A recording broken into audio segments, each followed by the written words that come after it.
You know what's weird about being broke? Most people think it's their income.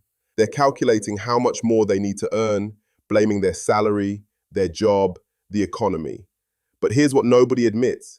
The problem isn't your income. It's the 10 purchases you keep making that are literally stealing your wealth. And you probably made at least 3 of them in the last month.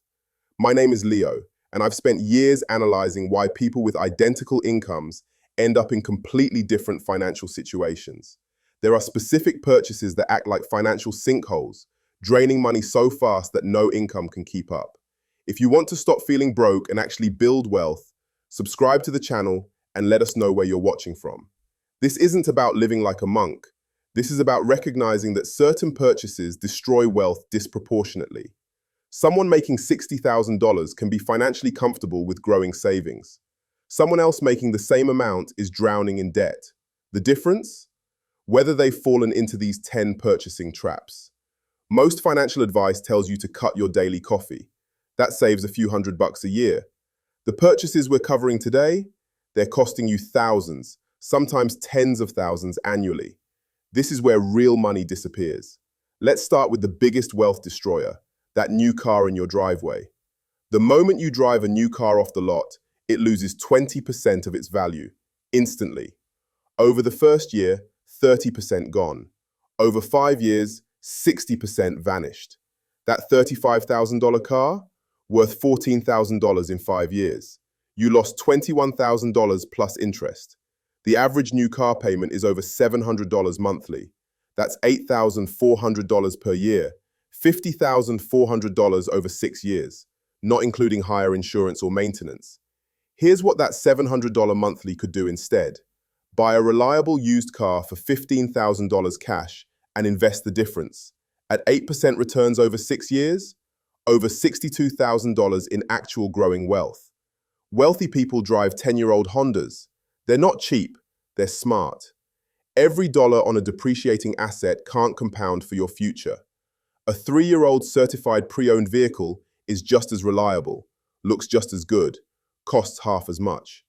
You're paying $20,000 extra just to be the first owner. Would you like to protect your investment with our extended warranty? It's a scam wrapped in responsibility language. Extended warranty profit margins are 50% to 80%. When they sell you a $200 warranty, they pocket $100 to $160 of pure profit. Studies show consumers pay $3 in premiums for every $1 in benefits. You're paying to get a third of your money back. Most electronics fail immediately, manufacturer's warranty, or after the extended warranty expires. The useful window is tiny. Multiply this across all warranties people buy: TV, phone, appliances. That's $500 to $1,000 annually for coverage that statistically never pays out more than you paid in. Wealthy people self-insure. They keep an emergency fund for repairs, letting that warranty money work for them instead. Over a lifetime, avoiding warranties saves $20,000 to $30,000 that could be invested in compounding. Netflix, Hulu, Disney Plus, HBO Max, Amazon Prime, Apple TV, Paramount Plus, Peacock. Each one is only $10 or $15 monthly, but you're spending $60 to $100 monthly. That's $720 to $1,200 per year to watch TV. Research shows people regularly use 2 or 3 services, but pay for 6 or 7 because they might want to watch something eventually. Here's the math. You're 30, spending $80 monthly on streaming. Cut to $20 by choosing 2 services you actually use. Invest the $60 difference at 8% returns for 30 years. Over $88,000. $88,000 for watching less TV. Add traditional cable at $217 monthly. That's $2,604 annually. Over 30 years, $78,120 gone. Pick 2 streaming services. Actually use them. Switch when you want something else. You don't need 7 simultaneous subscriptions. 67% of gym memberships go unused. People sign up, go for 2 weeks, never return. But they keep paying because canceling feels like admitting defeat. You're spending $58 monthly, $696 annually to not exercise. That's a guilt tax.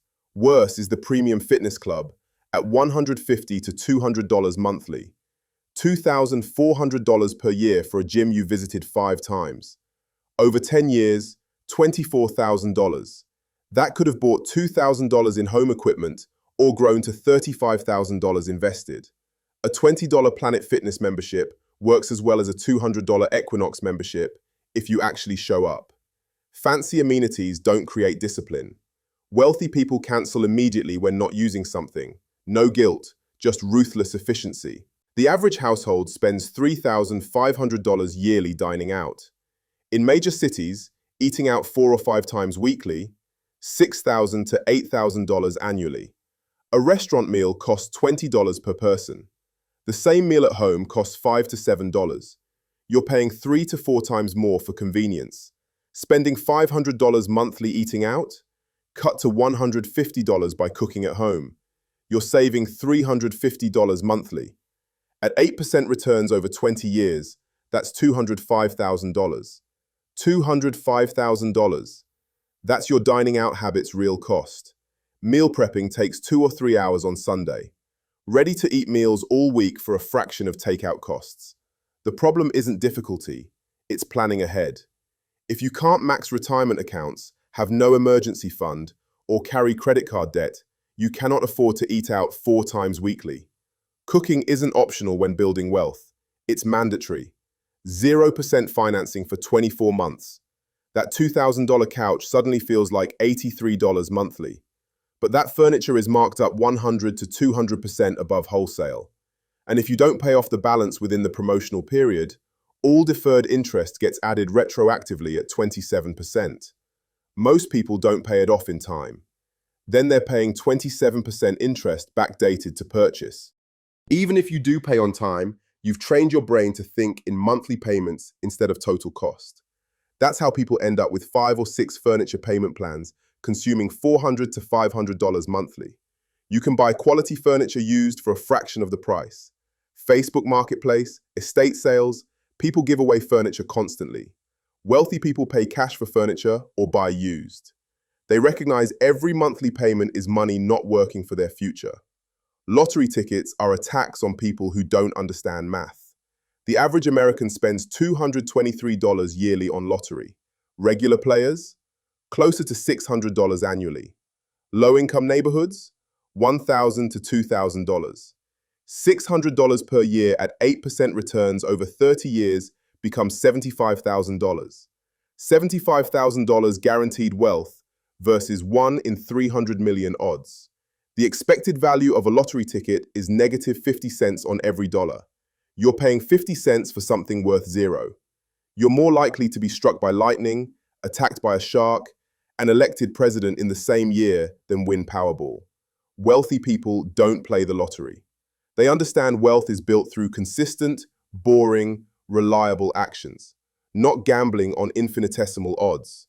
$50 monthly on lottery tickets? Stop. Put it in a Roth IRA. Do that for 40 years and you'll have $175,000. Or keep playing and have worthless tickets and false hope. Upgrading your phone every year or 2. Latest laptop, newest tablet, newest everything. A flagship phone costs $1,000 to $1,200. Upgrading every 2 years? $500 to $600 annually. Add tablets, laptops, smartwatches. People spend $1,500 to $2,000 yearly on electronics upgrades. Most upgrades aren't necessary. Your 2-year-old phone works fine. You're upgrading because the new one exists. That's marketing-induced FOMO, not need. Keep your phone 4 years instead of 2. That saves $500 annually. At 8% returns over 30 years, that's $62,000. Performance improvements between generations are shrinking. iPhone 14 to 15 isn't like iPhone 4 to 5. You're paying $1,200 for marginal improvements. Wealthy people keep electronics until they need replacing. They use phones for 4, 5, 6 years. They're not impressed by features that don't add real value. $5 coffee every morning? $1,825 annually. Made at home for 50 cents per cup? You're spending an extra $1,642 for convenience. Impulse purchases at convenience stores. Average $50 monthly. $600 yearly on overpriced snacks. Fast food, checkout impulses, pre-made drinks, easily $2,500 to $3,000 annually. Spending $150 monthly on convenience purchases? Cut to $50 by planning ahead. Save $1,200 annually. At 8% returns over 30 years, that's $149,000. $149,000. That's your daily coffee habit's true cost. Each purchase is small enough not to trigger mental red flags. But 300 times per year? Absolutely significant. Plan meals. Make coffee at home. Bring a water bottle. Shop at grocery stores. These aren't revolutionary. They're basic financial disciplines separating wealth builders from the broke. One-click purchases. Midnight browsing. Buy now because it's on sale. The average American spends $1,800 yearly on impulse purchases. With targeted ads and influencers, that's climbing rapidly. There's no friction, no driving, no handing over cash. Click a button, package arrives 2 days later. Your brain doesn't register it as spending. How many packages last month? How many contained actual needs versus wants disguised as needs? That kitchen gadget from a targeted ad, used it more than once? That clothing item, sitting with tags on? That tech accessory, in a drawer, forgotten? Strategy that works. Add to cart. Wait 48 hours. If you still want it, buy it. Most times the urge passes. That proves it wasn't a need. Unsubscribe from marketing emails. Delete shopping apps. Stop following influencer product pushes. Remove the triggers. $150 monthly impulse shopping redirected to investments? At 8% returns over 30 years, that's $224,000. Is midnight Amazon browsing worth $250,000? The 10 purchases keeping you poor are easily $15,000 to $25,000 annually, which aren't building your future. I'm not saying eliminate all these. Be intentional. Choose what adds real value. Buy used cars. Cut streaming to 2. Make coffee at home most days. Actually use your gym or cancel it. Small changes compound into massive differences. Wealthy people don't waste money on things that don't matter. Your income determines your ceiling. Your spending habits determine if you reach it. If you've watched until now, subscribe to the channel for more financial reality checks. Your future self depends on today's decisions. Don't let these 10 purchases steal another day of wealth.